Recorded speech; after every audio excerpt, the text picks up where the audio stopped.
بسم اللہ الرحمن الرحیم۔ اللہ کے نام سے جو سراسر رحمت ہے، جس کی شفقت ابدی ہے۔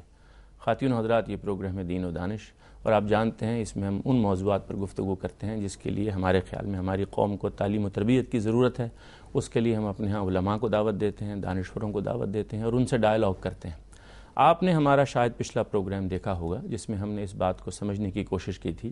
کہ اسلام میں جمہوریت کے بارے میں کیا رائے پائی جاتی ہے، اسلام جمہوریت کے بارے میں کیا کہتا ہے، اور کیا آمریت کوئی ایسا نظام ہے جس کے لیے اسلام میں کچھ گنجائش پائی جاتی ہے، اور یہ جو انقلاب کی لوگ باتیں کرتے ہیں اس کی کیا حقیقت ہے۔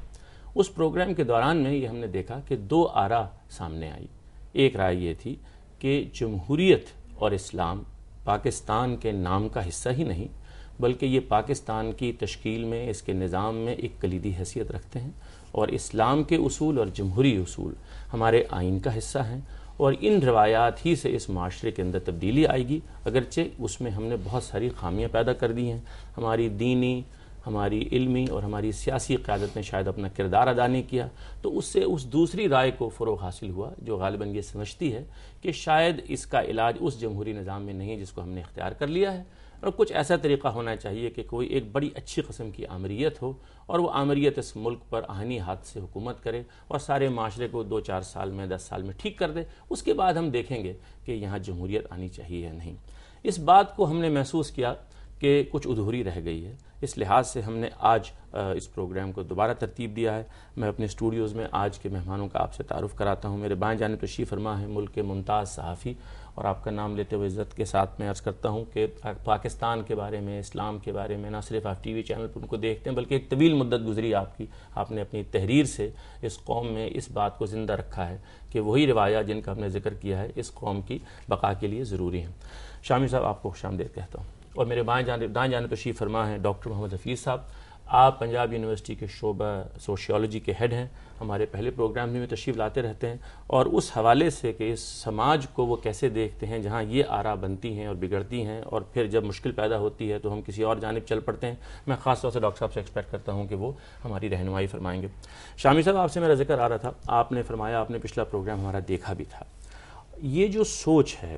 جو دو متوازی خطوط پہ چلتی ہے، ایک جانب جمہوری مزاج ہے، پاکستان کا اسلام کے ساتھ ایک تعلق ہے، اور دوسری جانب ایک آمریت کی خواہش ہے، یا اس کو بطور ایک حل کے ہم خواب کے طور پر دیکھ رہے ہیں، آپ اسے کیسے دیکھتے ہیں؟ ڈاکٹر صاحب دیکھیں، بات یہ ہے کہ یہ جو بحث ہمارے ہاں ہے نا، بعد از وقت ہے۔ یہ بحثیں اس وقت ہوتی ہیں جب آپ دستور سازی کر رہے ہوتے ہیں۔ جب پاکستان قائم ہوا تو اس کا دستور بنانے کے لیے بڑی طویل بحثیں ہوئی، پہلی دستور اسمبلی میں ہوئی، دوسری میں ہوئی، تیسری میں ہوئی،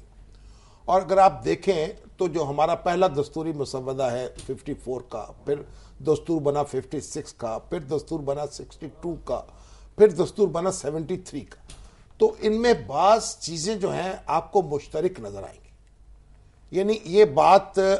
کنسنسس ہو گیا پاکستانی سوسائٹی میں کہ یہاں ہم نے جمہوریت کے ذریعے سے اسلامی اقدار کی ترویج کرنی ہے،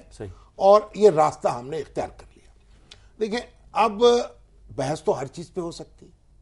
اور ہر چیز کے فائدے اور نقصانات ہو سکتے، یعنی جو ہمارا اپنا دستور ہے اور جو اپنا طریقہ کار ہے، کوئی شخص اگر اس سے اختلاف کرے کہ نہیں یہ دوسرا طریقہ بہت اچھا ہے تو ممکن ہو سکتا ہے، اس کے اپنے دلائل ہو سکتے ہیں، لیکن جب ہم نے یہ طے کر لیا، اور ہماری جو سوسائٹی ہے اس کی بڑی تعداد، یعنی اس سیاسی رہنماؤں کی بھی، سول سوسائٹی کی بھی، اور مذہبی رہنماؤں کی بھی، اس بات پر متفق ہو گئی کہ یہ ہم نے اس طرح اپنی سوسائٹی کو سٹرکچر کرنا ہے، تو اس کے بعد یہ بحث ختم ہو جانی چاہیے، اور اگر کسی کو جاری رکھنے پر اصرار ہے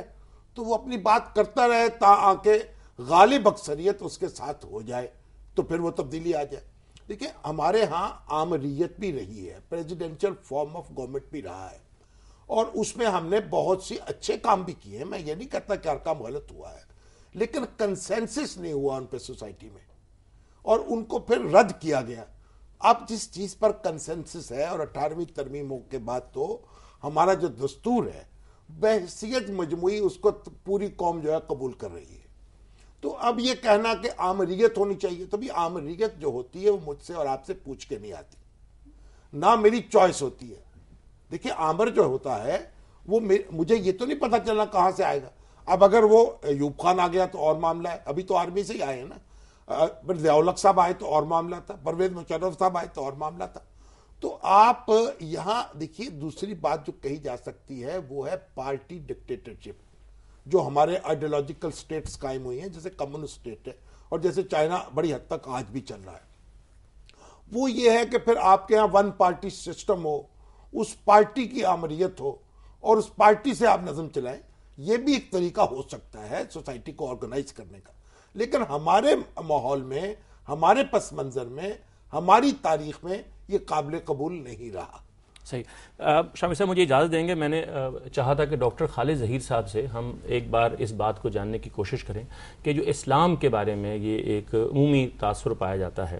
کہ شاید کلیئرلی یہ بیان نہیں ہوا کہ بھئی جمہوری طریقہ ہونا چاہیے, کثرت رائے سے فیصلہ ہونا چاہیے, حکومت کی تبدیلی, نظام کی تبدیلی کیسے ہونی چاہیے, اسلام اس بارے میں خاموش ہے یا اس نے کوئی ڈسکریٹ بات نہیں کی.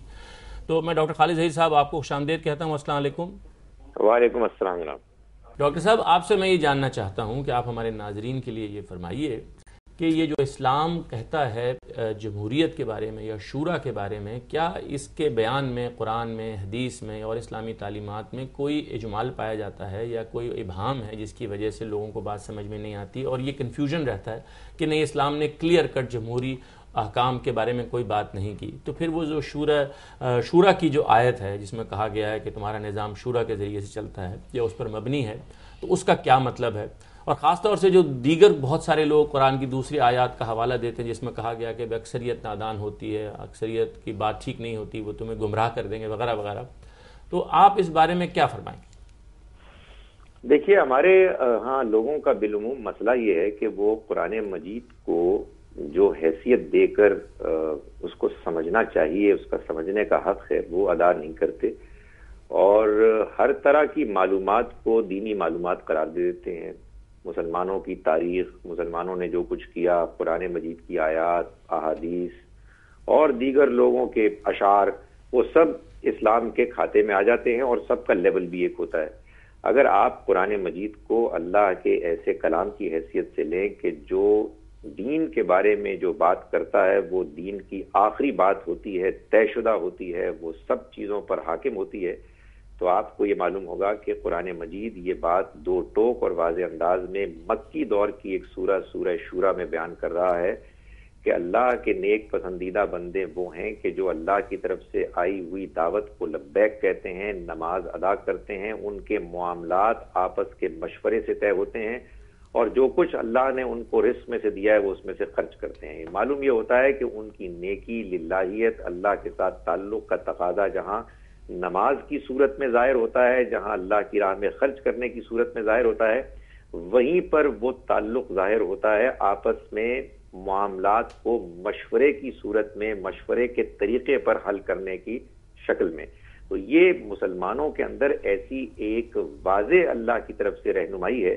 کہ جس سے انحراف کیا ہی نہیں جا سکتا. اس سے زیادہ واضح اور دو ٹوک بات کیا ہو سکتی ہے؟ لیکن خالد صاحب آپ اس سے تو ایگری کریں گے کہ ہمارے بارے میں آپ جیسے فرما رہے ہیں کہ یہ بالکل واضح بات ہے, لیکن اس پر کوئی بہت اتفاق نہیں رہا. آپ اگر تفاسیر دیکھیں اس آیت ہی کی تو آپ دیکھیں گے کہ وہاں لوگوں نے اس کو لکھا ہے مشورہ ایک اچھی چیز ہے, بس ایک ریکمینڈڈ چیز ہے, لیکن نظام اس پر مبنی ہے, یہ مینڈیٹری ہے, یہ لازم ہے اور اکثریت سے اور کثرت راہی سے فیصلے ہونے چاہیے. اسلام نے یہ لازم قرار دے دیا ہے. ایسا عام طور سے نہیں سمجھا جاتا. میں یہ گزارش کر رہا تھا کہ دیکھیں وہ آیات کہ جس میں مثال کے طور پر نبی صلی اللہ علیہ وسلم کو یہ کہا گیا ہے کہ آپ ان سے مشورہ کریں اور جب آپ کسی فیصلے تک پہنچ جائیں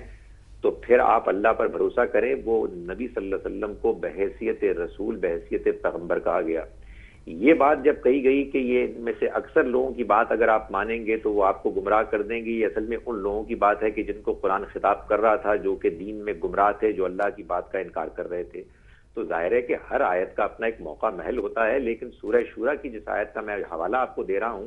اس میں آخر اختلاف کی کہیں سے